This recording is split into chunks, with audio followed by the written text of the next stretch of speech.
So, I read quite a bit of manga. Last year I tried to do monthly wrap-ups where I talk about all the manga that I read in a month, and that was just exhausting. And then I tried doing ones every week where I wrapped up what I've read in a week, but that was just like, it was too much. It was too scheduled, too rigid, and I just didn't enjoy that very much. So this year what I'm trying to do is I'm going to talk about the top 5 manga that I've read in a month, because like, this January alone, I've read 13 volumes of manga, and I don't want to have to try and remember things to say about each of the 13. So I just wrote down a list and kept updating it every time I finished of my top 5 manga that I've read this month. And so now I'm just going to give you a video that is my top 5 manga that I read in the month of January. Yeah. So without further ado, the number 5 this month was Is It Wrong to Pick Up a Girls in a Dungeon Volume 1 by Kunieda? Maybe? I don't know. This was a delightful story.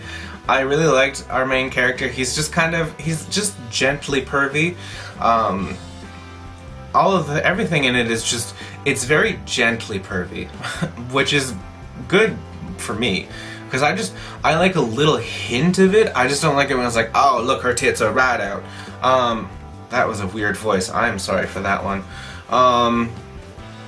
But essentially, this one is about a boy who ends up in a dungeon and meets a girl there who ends up saving his life because he is incredibly underleveled for this dungeon.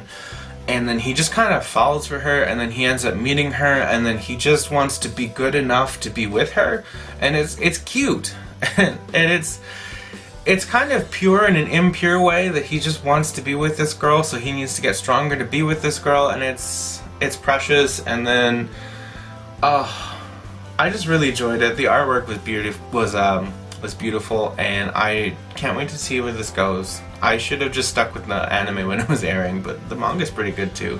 Number 4 is Death Note Volume 2 of the Black Edition Omnibus.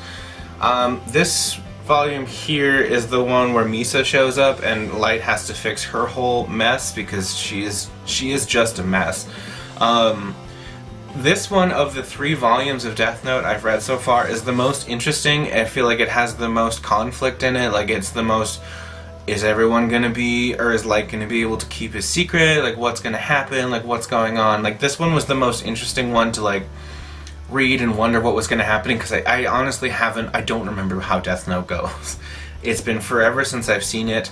I've never read it before now, so like I can't remember how it goes, so like it's like reading it for the first time, basically is what's happening. I did read Volume 3 also this month, but Volume 2 is so much better than Volume 3. I didn't like Volume 3 at all. I didn't care that there was a new Kira, like it didn't matter to me, because if Light isn't Kira, then there's just no Kira, like that's all there is for that one. So that was Death Note Volume 2. My third favorite thing that I read this month is K-On! Volume 1 by Kakafly. This was my first little foray into Yonkoma manga, and it was so good.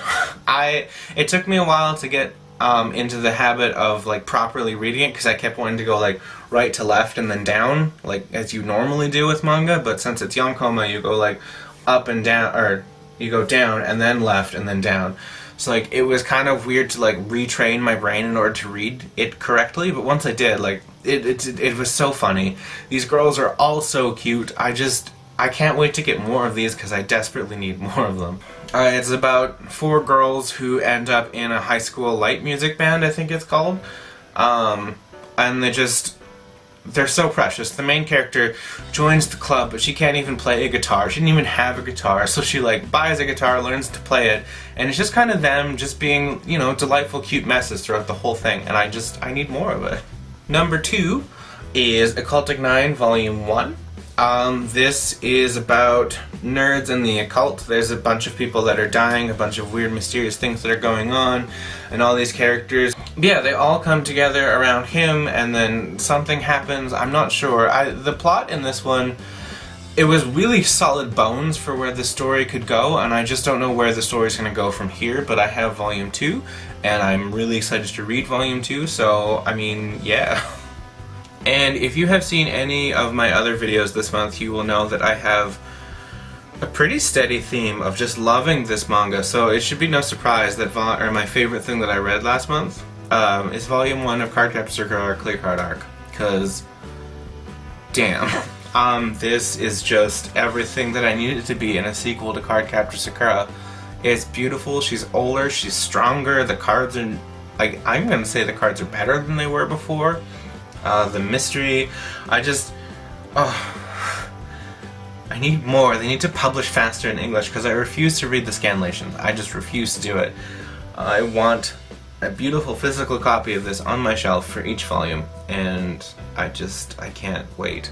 So yeah, that is it. That is the top 5 manga that I read this month. There's other stuff. If you really want to keep up with what I'm reading, I think there's a link to my Goodreads account in the description. There's also one to my Twitter, so like, if you follow the Twitter one, like, my Goodreads updates go to Twitter, so like, if you just follow me there, that's fine. If you enjoyed the video, like and subscribe, because that would be a very nice thing for me. And yeah, I guess I'll see you in my next video.